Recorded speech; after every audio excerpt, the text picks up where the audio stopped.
Once again, people, it's time for another edition of the Smoking Puck Mobile.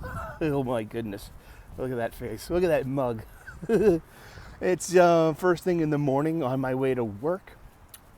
I got someone really concerned about me, saying that my randomness in walking around at night denotes onset of mental illness, which could or could not be the point. I mean, thank you for your concern. I'm pretty sure you said the same thing before, though. And look up there. We've got the brighter one is is Venus, and the one above it is Jupiter. Saturn's on the other side of the sky, and it's still a bit of a cloudier morning too. So, Moon is playing peekaboo up there. And this is the Smoking Puck, my Boston-based hockey vlog. That's right. And the truth is, it's mid-August. There's nothing to talk about. I'm just doing this to, save face with all the viewers, with the hockey-hungry hullabaloo. Yeah, that's it. The Bruins are my team. I bleed black and gold. I'm a lifelong Bostonian, a lifelong Bruins fan. And so being a Bruins fan this year after we didn't have a collapse last year. We had a prolapse last year. The entire the culture of that locker room imploded.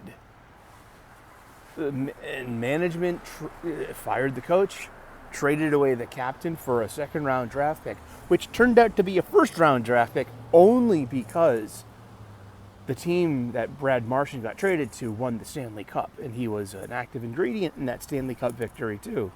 Seeing that, he still has legs, he still has hands, he still has game in him.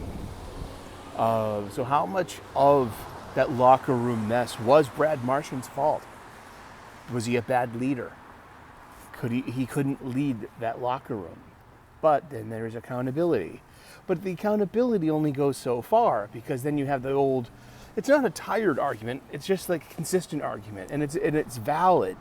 Fair or unfair, it is valid that General Manager Don Sweeney and Vice President Cam Neely, maybe they've been at the wheel too long, for the better part of 2 decades. And that's a great career. They were both former players. Don Sweeney spent 14 to 15 years in black and gold, half of that time, paired up defensively with Raymond Bourque. Cam Neely, number 8, just it's enough said, right? And they did build the team and made the trades that ended up with the 2011 Stanley Cup victory, but that'll be 15 years ago this season. That was 15 seasons ago. That's a long time.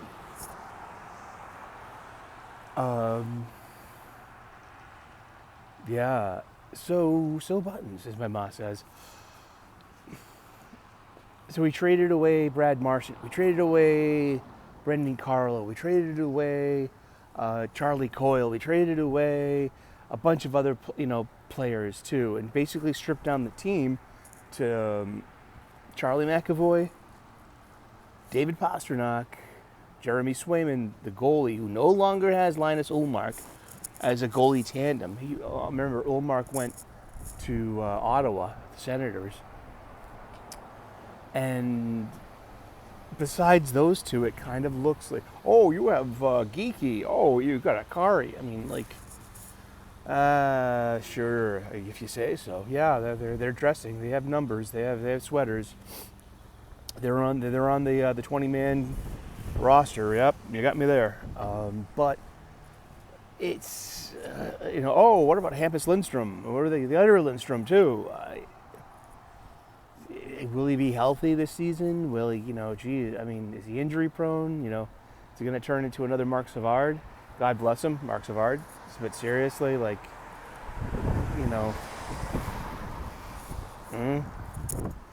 So we have a team full of minor leaguers in a way. We're one of those rare cases where we have like an 80% team full of developmental league kind of stuff. And it happens to teams. There are 32 teams. Only one can win the Stanley Cup. 16, that's half of the fucking league, go to the playoffs. It starts with brackets of 8 on each side and goes down from there, starting in April. That's why we call it the second season. Getting to the playoffs is just half of the thing, and anything can happen in the playoffs. Heck, the Bruins, who had the best season ever in NHL history, got eliminated in the first round, and they lost in such a spectacular, futile, awful way. Just like we were up, and then we just lost the whole thing to the eventual Stanley Cup champions too. And there's nothing else in hockey going on either. Usually around this time of morning is like when I'm making my gratitude list show. And it's 7 minutes past 5. I'm waiting for the bus. You might be used to seeing. So I'm not wandering around at night yet. Getting all random yet. Well, let's start walking, because it's like it takes 15 minutes to walk to the station. And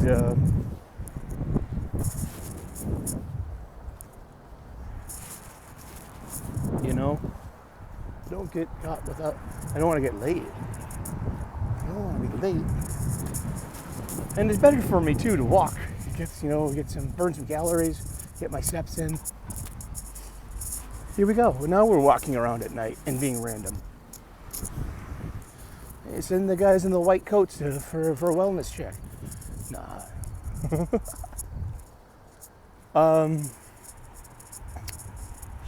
So yeah, this is a short. This is just a smoking puck.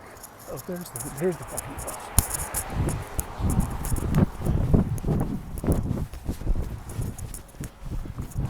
We're running.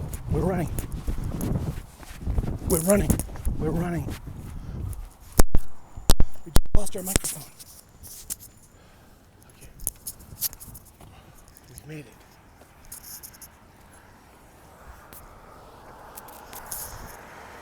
Oh, here we go.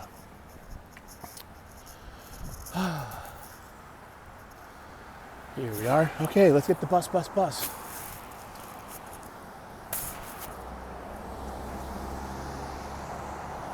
That's the.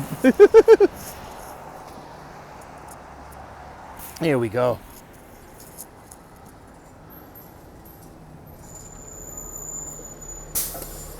Hey, good morning. Hey, how are you? Good. Oh, there we are. Oh boy. Boy, it's muggy out, huh? Yep. Woof. Yeah, I'm not a fan. I hear you.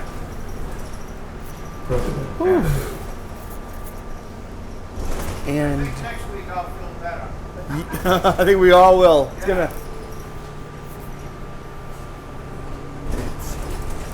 gonna be about 90 degrees today. It's currently about a 95% humid.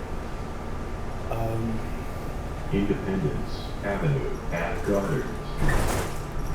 Oh, where's our friend? Yeah, so hockey.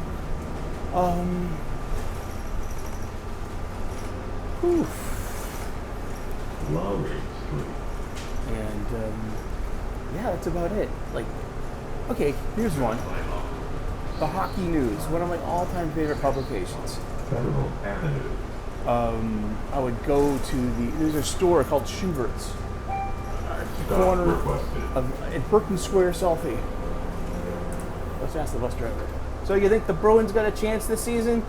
I hope so. I hope so. That's a good answer. I like that. Yeah. There's always time to hope, you know. Red line and bus connection. With the Red Sox won last night. Oh, I don't even know. I go to bed early these days. Have a good one, sir. Drive safe. Talking sports with the bus driver. And it's a local thing. These local guys. That's a local flair.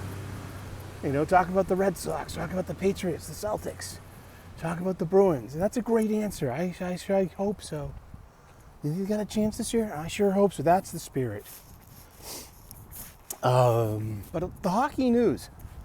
Okay, I'm probably going to end up getting a subscription to the hockey news. 12 issues a year. It's now a monthly, of course, because, you know, if you see my other shows, you know I cover aspects of the print publication, periodical publication print industry, you know. Print periodical publication industry. Say that 3 times fast.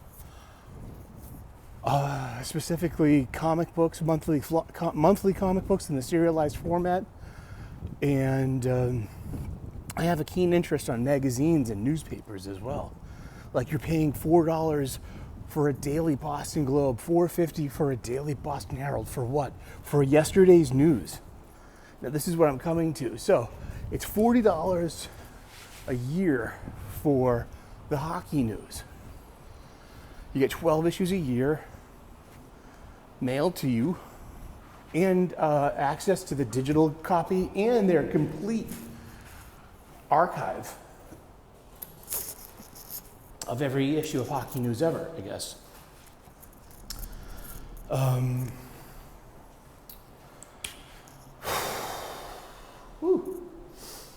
And but I'm like, well, I need it for the show, for the Smoking Puck, for this coming season. I need to be familiar with like kind of like all 800 plus players over 32 teams. You know?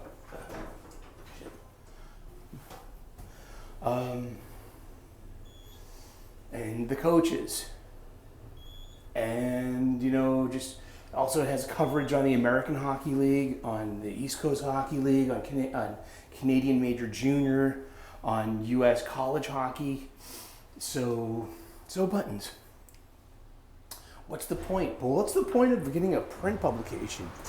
No, it's weird. It's like, I'm a big fan of print publications. I'm a huge fan of magazines. But, you know, the hockey news was a weekly. And I guess its strength is going to be, you know, the digital format that updates daily. What you get on ESPN or your local news feed, or, you know, we get literally minute-to-minute information here on the information superhighway and internet culture.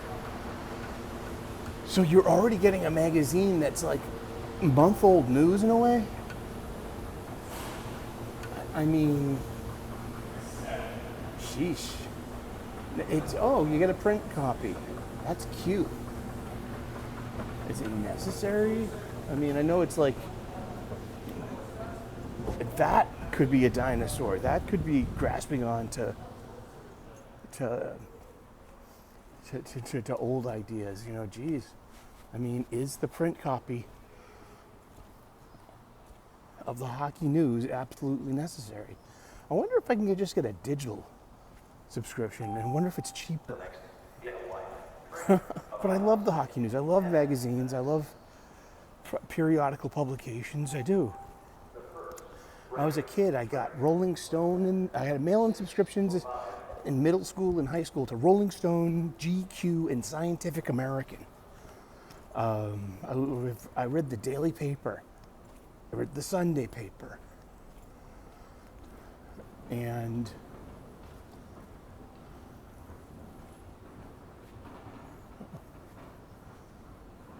oh, wow.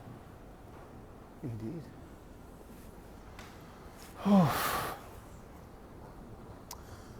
But, you know, it's got pictures. Oh, it's got articles. It's got print. It's got pages. Guaranteed 120 pages every month. But like here I am, a hero of the print medium, saying, what's the point? month-old information. I mean, it was. But will I? Maybe. Yeah, I probably will. It's $40 a year, and I don't know. It's an important part of the show going forward too. You know, I can send Brian my password. Be like, okay, here's our homework for the show. You know, more than likely, and if we can, we're gonna nail it down. But I'm getting a co-host, my best friend Brian Massey from childhood. We grew up insane hockey fans, nuts. We bleed black and gold. We love going to games. We love talking hockey. We always have. So eventually, you know, this is gonna be, like, you know, just in the studio weekly, and covering topics and covering, you know, real, you know, stuff. And the hockey news is a big part of that. It really is, because it remains the big publication. And I started a Twitter X list of different things to keep my eye on. You know, it's called Hockey Stuff. It's out there. If you're on Twitter X and you want, you know, go ahead and check it out and put that on as part of your lists, and you can read that too. Just some hockey beat writers. I have not put every single individual team yet. I mean, that might be a bit much. I think I currently got 22 or 23 different beat writers and sources, like Hockey News, Sportsnet, a couple of Bruins fan sites too. Like you said, this is Boston-based, Bruins-based. But you know, there's a huge league out there too, full of great talent. Hockey remains the most, well, besides, I guess, English Premier League soccer, like, as, you know, probably rivaled or maybe eclipsed hockey, but as the most international sport with, like, I mean, English Premier League has the most international kind of players over their teams. And until recently, I mean, that was hockey's domain, I guess. You know, having such an international, you know, well of talent to draw from. And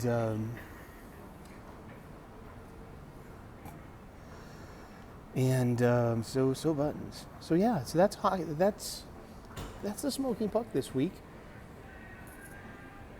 God, this fucking guy.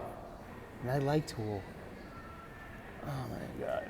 But here, let's get a copyright strike because of someone's background music. Yeah. 20, 20, 42 and see ahead of me.